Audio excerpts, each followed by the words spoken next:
नमस्कार दोस्तों, मेरा नाम डॉक्टर अमरेंद्र कुमार झा है और मैं कंसल्टेंट फिजिशियन इंटेंसिविस्ट हूँ। जैसा कि अब बहुत ही लोगों में ये पाया जा रहा है कि उनकी ऑक्सीजन लेवल जो है धीरे धीरे ज़्यादा बीमार होने के बाद डिप करना शुरू होता है। तो ऐसे कौन से मेजर्स हैं जिनसे आप वो ऑक्सीजन लेवल, जब तक कि आपको ऑक्सीजन नहीं मिलता है या फिर इवन ऑक्सीजन मिलने के बावजूद भी, वो कौन कौन से रेस्पिरेटरी एक्सरसाइजेज हैं जो कि हमें करने चाहिए जिससे कि हमारा ऑक्सीजन लेवल बढ़ा रहेगा। चलिए आज उन पर बात करेंगे।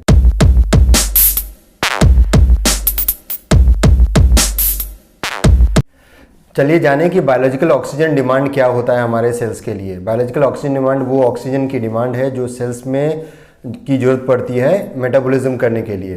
यदि कुछ फैक्टर्स जैसे कि हमारे शरीर में फीवर हो या हमारे बॉडी पे कोई स्ट्रेस हो या हमारा हार्ट रेट ज़्यादा हो, तो ऐसे केस में हमारा जो बायोलॉजिकल ऑक्सीजन डिमांड है वो बढ़ जाता है।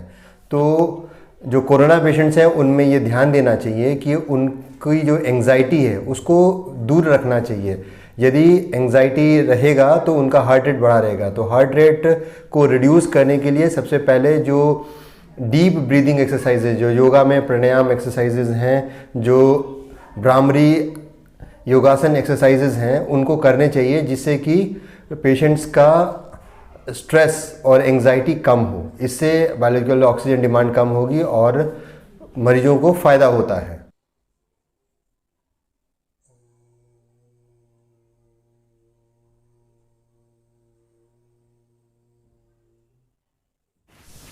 कोरोना पेशेंट्स में जो सांस की बीमारी होती है उसमें न्यूमोनिया और एक्यूट रेस्पिरेटरी डिस्ट्रेस सिंड्रोम होता है। ऐसे में जो एल्वियोलाई है उनमें पानी जमा हो जाता है जिससे कि जो कार्बन डाइऑक्साइड और ऑक्सीजन एक्सचेंज है वो सेल्स में दिक्कत आती है।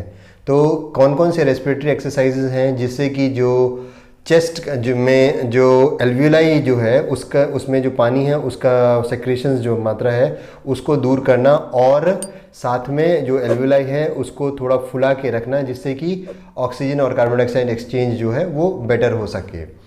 पहला जो एक्सरसाइज है उसको पर्स्ड लिप ब्रीदिंग बोलते हैं। उसमें ऐसा होता है कि जैसे कि पर्स आधी खुली हो और उसके थ्रू हवा बाहर फेंक रहे हो, तो जैसे हमारा लिप है ये थोड़ा सा खुला हुआ, ये पूरा खुला नहीं हुआ है, और ऐसे में जब हम एक्सहेल करते हैं तो हवा को एक रेजिस्टेंस मिलती है, तो थोड़ी सी हवा अंदर ही बनी रह जाती है। जब वो अंदर बनी रहती है तो चेस्ट में एक पॉजिटिव प्रेशर बनता है, और जैसे कि वेंटिलेटर्स में पॉजिटिव एंड एक्सपिरेटरी प्रेशर डाला जाता है जिससे कि एक एक्सपिरेशन के दौरान थ्रू आउट एक पॉजिटिव प्रेशर बना रहे जिससे कि एल्वियोलाई कभी भी एक्सपिरेशन में चिपके नहीं। यदि वो नहीं चिपकता है तो ऐसे में खुले रहने के कारण उस समय ऑक्सीजन और कार्बन डाइऑक्साइड एक्सचेंज बेटर हो पाता है। अब वो चेस्ट फिजियोथेरेपी एक्सरसाइजेस पे बात करेंगे जिससे कि जो एल्वियोलाई है वो ओपन रहे।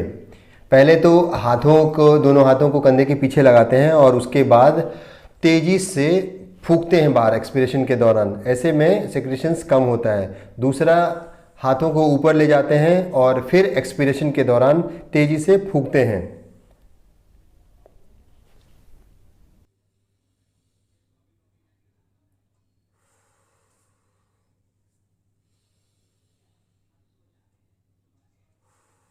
इसे डायफ्रैग्मेटिक ब्रीदिंग बोलते हैं, जिसमें कि एक हाथ को चेस्ट पे रखते हैं और दूसरे हाथ को एब्डोमेन में। जब इंस्पिरेशन करते हैं तो ये फील करते हैं कि हमारा जो एब्डोमेन है वो इन्फ्लेट होगा, और जब एक्सपिरेशन करते हैं तो ये फील करते हैं कि हमारा वही एब्डोमेन फिर डिफ्लेट होकर अंदर जाता है। इस मूवमेंट में कभी भी चेस्ट का जो एक्सपेंशन है वो बहुत सिग्निफिकेंट नहीं रहता है, तो इसलिए हमारा जो पेट का मसल्स है वो ब्रीदिंग में हेल्प कर रहा है। ऐसे में भी सेक्रेशंस कम करने में मदद मिलती है। अब सबसे इम्पॉर्टेंट पोजीशन की बात करेंगे, प्रोन पोजीशन। प्रोन पोजीशन में पेशेंट पेट के बल लेट जाता है। ऐसे पोजीशन में क्या होता है कि जो सेक्रेशंस हैं वो मोस्ट डिपेंडेंट पार्ट में चले जाते हैं और एल्वियोलाई का जो एरिया है वो सेक्रेशन से कम हो जाता है और उसमें ऑक्सीजन और कार्बन डाइऑक्साइड का जो एक्सचेंज होता है वो बहुत ही प्रॉपर हो पाता है। तो जब भी पेशेंट्स को लगे कि मुझे बहुत ज़्यादा ऑक्सीजन लो हो रहा है, थोड़ा ब्रीदिंग में डिफ़िकल्टी हो रही है, तो उसको मरीज को प्रोन पोजीशन में लेट जाना चाहिए। 3 पिलो का इस्तेमाल करना चाहिए कि जिससे कि आपका पेट दबे नहीं। एक तो पेल्विस के नीचे एक पिलो रखते हैं, एक पिलो जो नी है उसके नीचे रखते हैं, और एक पिलो ये जो upper part of the chest है वहाँ रखते हैं। किसी भी पार्ट में ये देखना होता है कि हमारे पेट पे बल ना पड़े, पेट से अच्छी तरह से सांस लेते हैं और ऐसे में ऑक्सीजन एक्सचेंज बहुत ही बेटर होता है और जो SpO2 होता है वो इम्प्रूव कर जाता है। तो ये मैंने बताया कि वो कौन कौन से रेस्पिरेटरी एक्सरसाइजेज हैं जिनसे कि हम घर बैठे ही अपना सैचुरेशन, ऑक्सीजन सैचुरेशन है इम्प्रूव कर सकते हैं और अपने को कोविड से ठीक कर सकते हैं। यदि आपको ये इन्फॉर्मेशन अच्छा लगा होगा तो प्लीज़ इसे आगे भी शेयर करें। धन्यवाद।